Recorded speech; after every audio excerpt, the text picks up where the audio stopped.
Good Friday morning, everybody. Chris here with High Seas Cruising, and welcome to today's video. Now, today, I have a question for you. Would you ever consider taking a standby cruise, going on a wait list for a cruise? Is that something that you would ever consider doing?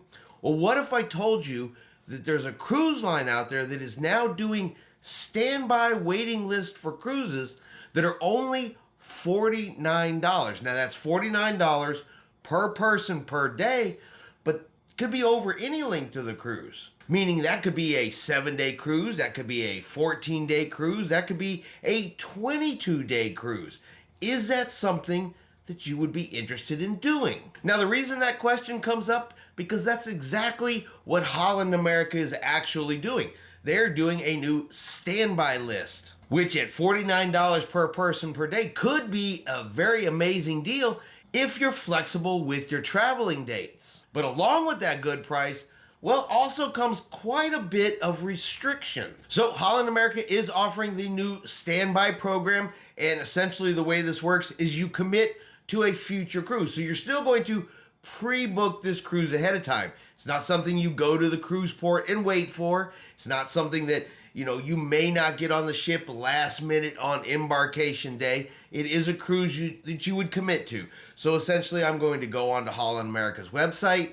I'm going to find one of their standby list cruises, and I'm going to book the cruise. And it books at $49 per person per day for the first 2 guests in the cabin. If you have a 3rd or 4th guest staying in the same stateroom, they will be sailing for free. Now, when you book it, port fees and taxes and all that will still have to be added on to the price at the end. So it, of course, naturally will be higher there when you get to the final payment. If you want cruise insurance, if you want drink packages, Wi-Fi packages, any of the add-ons you can do to a cruise, those will also be extra. Okay, the $49 per person per day is just the base fare. Here's where it gets a little bit different than booking a normal cruise, because if you book one of these standby cruises, the final payment, the complete payment, is due at the time of booking. So you won't be paying it out like you would a normal cruise.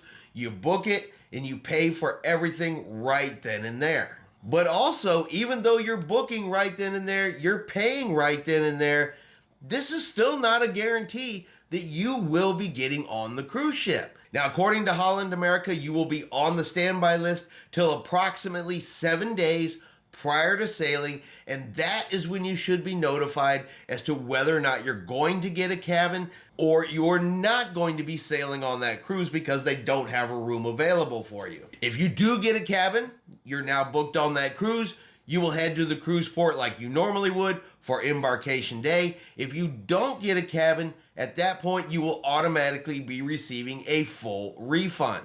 Now, here's where some additional rules come in, because this particular cruise fare is 100% non-refundable. So if you book it, you pay for it, and then you decide to cancel prior to finding out whether or not you received a stateroom, you get none of your money back for that cruise fare. If you get all the way to the 7 days, you get assigned a cabin and you choose not to go, you will not receive a refund for that cruise fare. The only time you will ever receive a refund for this is if you get down to the 7 days and you are not assigned a cabin.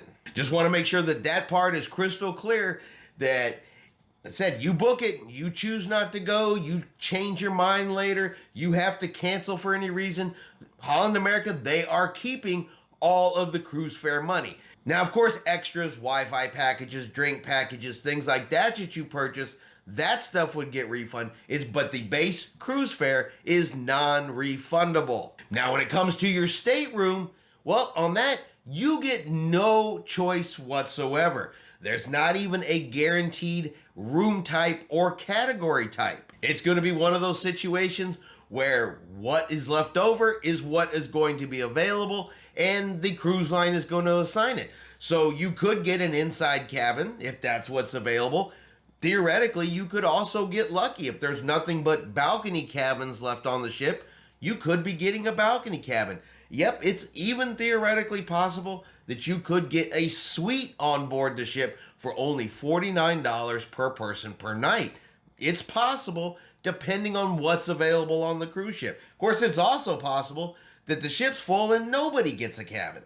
Holland America also kind of specifies this program is for those that are within driving distance of cruise ports. That's who it's intended for. Now, not saying that someone couldn't fly in at the last minute if they want to, but Holland America wants to make it clear that they're not assisting with that process whatsoever. So any involvement that you have with hotels, airfare, any type of travel arrangements, Holland America is not going to be involved in it at all. This is really designed for people that can pick up in less than 7 days, drive to a cruise port, and get on a cruise ship without having to worry about anything else. Like I said, that doesn't really matter. If you wanted to go on a standby list and you're willing to attempt to get an airfare within 7 days of a cruise, you're more than welcome to do that, of course. They're not saying you can't. They're just saying that they are not going to be involved. So what do you guys think of Holland America's standby list cruising? You potentially can save yourself quite a bit of money if you're willing to fall within those restrictions.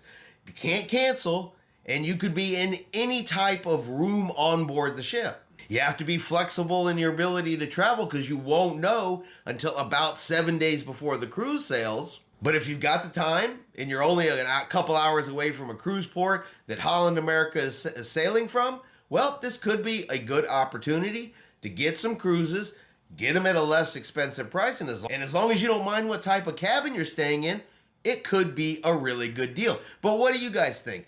Is this something that anybody out there would be willing to try? Is this something that you're willing to do? Will this be successful for Holland America? Or are there just too many restrictions and too many what ifs that it's really just not worth you taking a chance? All right, and I hope you've enjoyed this quick cruise news video. Let me know what you guys think about this change from Holland America. And if you've enjoyed today's video, do me a favor and hit that like button. Hope everyone out there is having a really great day, and like always, we will see you out on the high seas.